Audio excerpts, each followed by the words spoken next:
Hey, what's up, guys? Rob from Rule of Two Review here, and today, boy, don't I feel sheepish. So first off, let me just say that I'm sorry for not being able to post a video the last few days. I don't want to say I've been sick, but I've kind of been losing my voice, and now it's especially gone because I just finished a few hours ago watching the Denver Broncos kick the crap out of the Tennessee Titans, securing a playoff spot. So here in lovely Denver, Colorado, that was quite a big deal for me and my friends. So yeah, I kind of lost my voice even more because I was just yelling when having already been losing my voice. So that shit happened, but what are you going to do? But now I'm back. So like I said, I feel sheepish, and you probably know why. My last video, I talked about all my giddy excitement about Fallout 4 and the really cool site that was the Survivor 2299 and how it seemed pretty legitimate, even though there were certainly a lot of signs pointing to it not being real, which I always recognized, and I always kept that in the back of my mind. I did.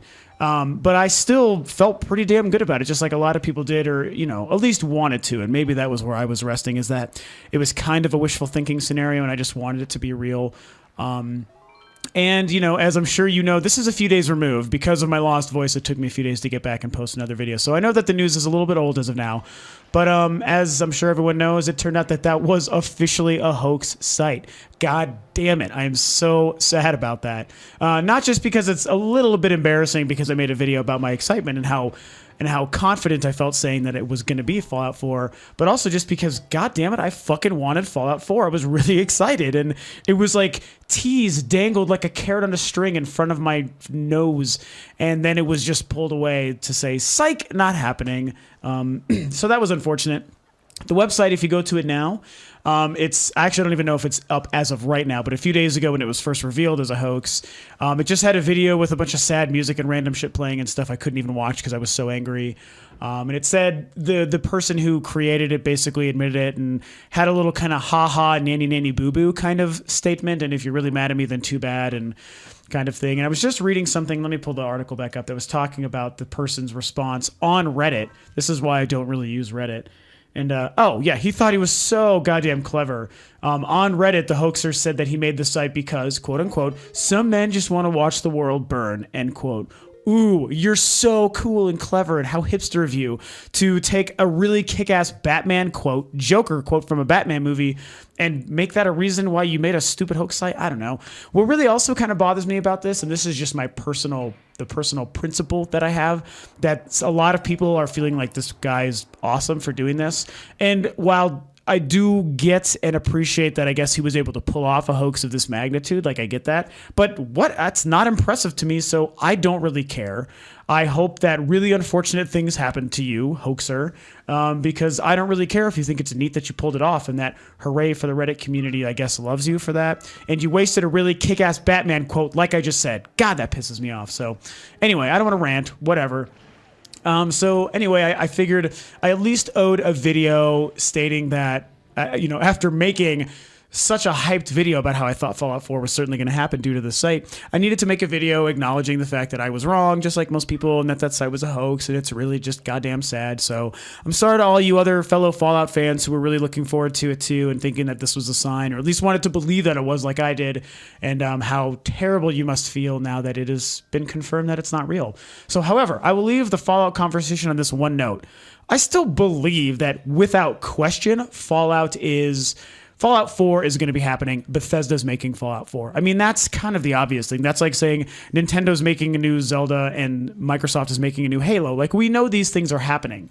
And Fallout 4 is also happening. They'd be silly not to do it. I know there's all sorts of back and forth stuff with the Fallout Online project. I don't really know the status on that, but I know it was basically, I think it is still officially happening. There was a legal battle over who had the rights for Fallout and who was going to make that game. And I know that, of course, Bethesda won, as they should have. So I think through that, they were going to then be working on Fallout Online, which, whatever that would be, probably once they're done with the Elder Scrolls Online. That's probably what's taking up all their time. It really bothers me that Bethesda's not willing to just admit and talk about the fact that Fallout 4 is happening, especially now. There were rumors that they might talk about it at the VGX, which is going to be my next topic in a moment. And all they did is confirm, no, it's not going to happen. You're not hearing about Fallout 4, blah, blah, blah, blah, blah. And it's like, dude, why? Why don't you just say, yeah, we'll talk about it soon. Like, just show a fucking logo and say Fallout 4 is happening. It's just, the gaming industry, this isn't, sorry, I almost yawned, guys. This isn't new. to us and to gaming to have companies and developers and studios want to just keep things secret for no real goddamn reason, but for some reason that's just the way it is. Like the day that the people from Bethesda sat down in a room to say, okay, now let's work on Fallout 4. What would it hurt to just tell the world, hey, so last Thursday we had a meeting and we decided we're going to make Fallout 4. So in a year or two, you might finally hear news. But yeah, we're making it. What's going to happen? The world's going to, Bethesda's going to fall, is going to lose their business. Someone else is going to decide to make Fallout 4 because Bethesda said they do it and these people want to beat Bethesda to it. Well, that won't happen since they own the Fallout license. So there's no risk to say we're going to make it. And I'm totally tangenting, so sorry. I just think the point I'm trying to make is it's silly that they're not talking about it, but they're not, and I guess we'll just kind of have to wait and see. So too bad, so sad about that website and about the hoax. I am not a fan of this hoaxer person, and this is why Reddit kind of pisses me off, but whatever. It was a nice, fun few days, wasn't it? When we thought that maybe Fallout 4 was going to be happening and this thing was going to be this crazy reveal, but what are you going to do? I'm going to still just hold my breath for E3 and just kind of see what happens then. So that's all you can do. So the one other topic that I want to touch on today is the VGX. Oh, the VGX. What an interesting experiment that was, wasn't it? For anyone who doesn't know, that was what just had aired this past weekend, Saturday, December 7th.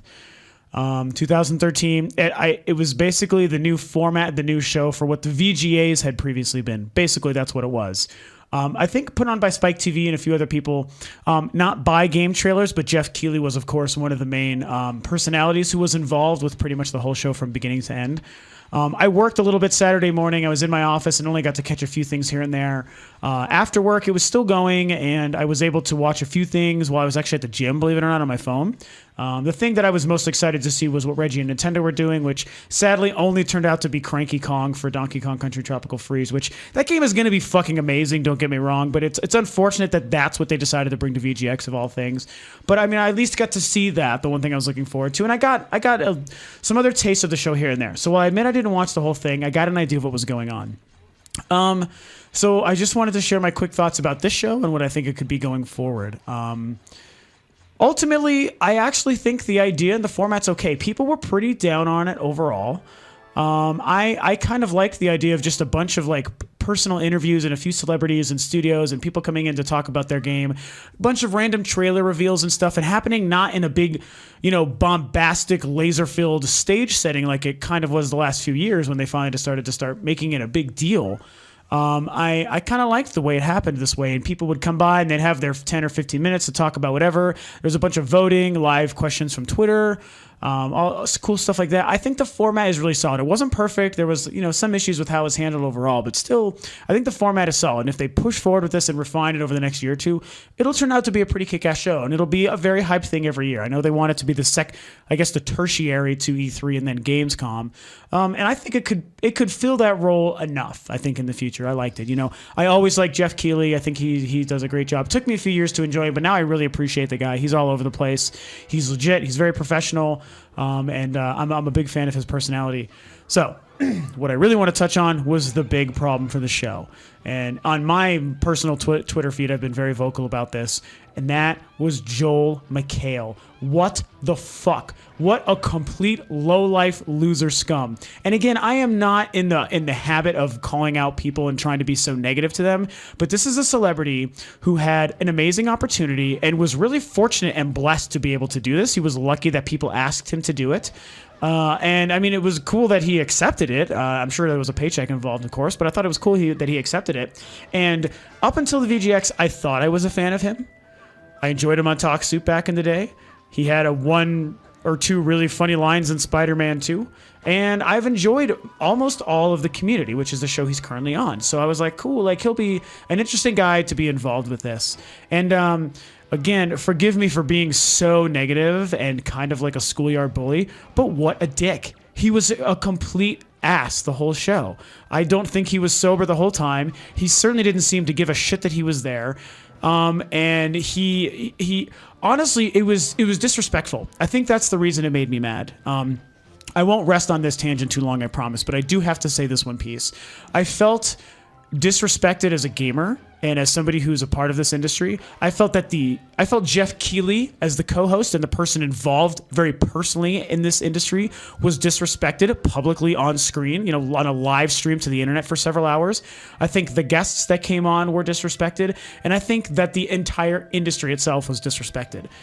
He made a lot of people have been vocal on Twitter about this. People who are important in the industry have been vocal about, cracking jokes about virgins in their basement and get a life because this is so important to you and yada yada blah blah blah. And Jeff Keighley was kind of trying to say, hey, Joel, like this is really important to people. See, that's what you're reading on Twitter, and that's why you're here doing this. He was trying to make it obvious to him while still live on the internet to people, hey, this is important to people. It's cool that you're here. Let's make it fun for these people. And he just didn't give a shit. And he was making fun of the camera work and everyone involved and the fact that the industry is what it is. And it seemed like he was completely miserable and didn't want to be there. Dude, if you're not a gamer and you don't care, that is fine. You do not have to be a gamer. You do not have to have positive opinions about gamer. However, you accepted the goddamn paycheck to come on the show and do it. So show it respect and earn your money.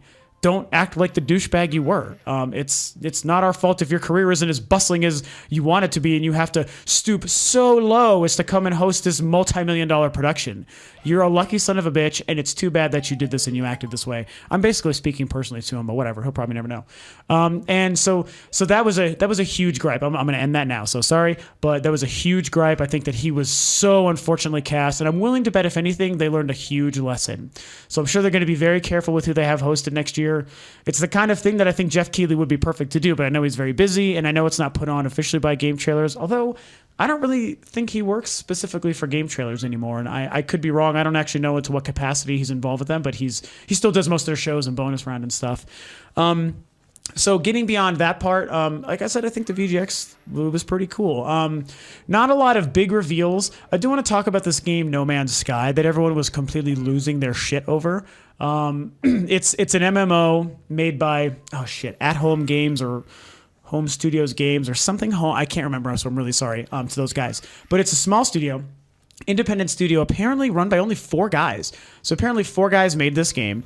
It's an MMO of some sort, and it's all procedurally generated. So that's the big hype, the big hubbub about this game is it's all procedurally generated, which means everything is generated at random whenever you play for an MMO. It's a sci-fi setting where you're on distant worlds and getting in sci-fi ships and having fights, like dog fights in space and stuff with big mammoth sci-fi ships. And it looks cool. Like, it certainly is cool. The trailer was very well handled, so I think that's where a lot of the hype comes from. The game did not blow me away, so I'm probably one of those few detractors that isn't, like, completely falling to my knees praising the heavens for No Man's Sky.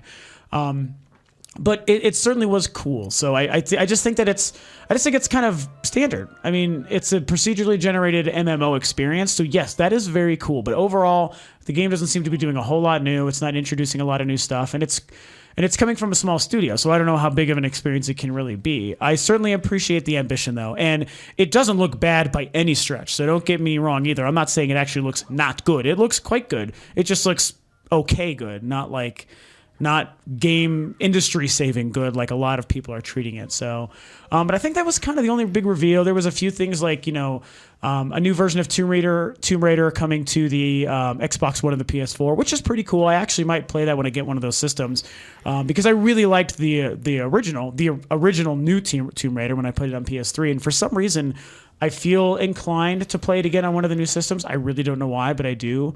Not really like a huge bomb drop or anything. I don't know, some new Titans for Titanfall, and like I said, Cranky Kong and Donkey Kong.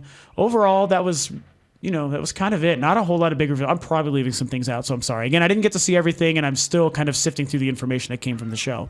So, in finishing my thought about the VGX, it wasn't great, but it was far from terrible. Other than Joel McHale, he ruined everything. But other than that, the show itself, the format, Jeff Keighley, what they're doing, far from terrible. Really cool idea. I appreciate it. Refine it a little bit more for next year. Get a solid host who actually cares and is involved with the industry, or at least cares about their job and wants to have fun with it. And I think it'll be pretty solid. So I'm definitely very excited to see what happens next year. So if any of you guys are listening and you watched it or followed the information, what did you think? What did you think about the show, the format? What did you think about Joel? And what about games like No Man's Sky and Tomb Raider and Donkey Kong and all that stuff that happened at the show? What was your favorite from the show? So, yeah, talk about that stuff. I'm going to get out of here and finish up now since it's another long video, which I try not to ever do. Please subscribe to the channel. The more subscribes, the better I feel about doing this, and I'll keep on doing it. Like the video, share it, and thanks for tuning in, guys. I will catch you next time.